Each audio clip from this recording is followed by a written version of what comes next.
Sylhet railway station 2 নম্বর এবং 3 নম্বর প্ল্যাটফর্মের কাজ চলমান। তবে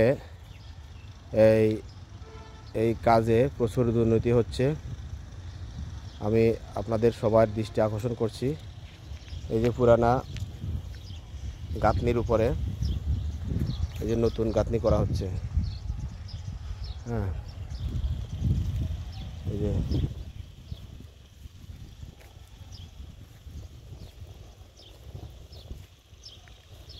এটার উপরে গাঁথনি করা হবে।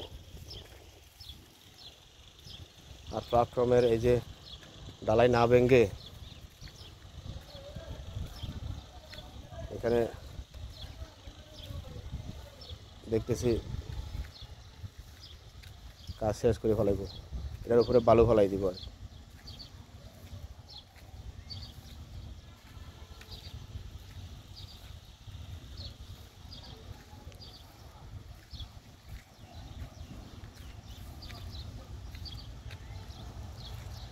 এই যে পুরানা গাঁথনির উপরে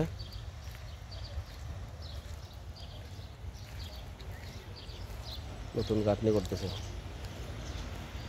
এটা কতটুকু টেকসই হইব, এটা সবার কাছে আমার প্রশ্ন।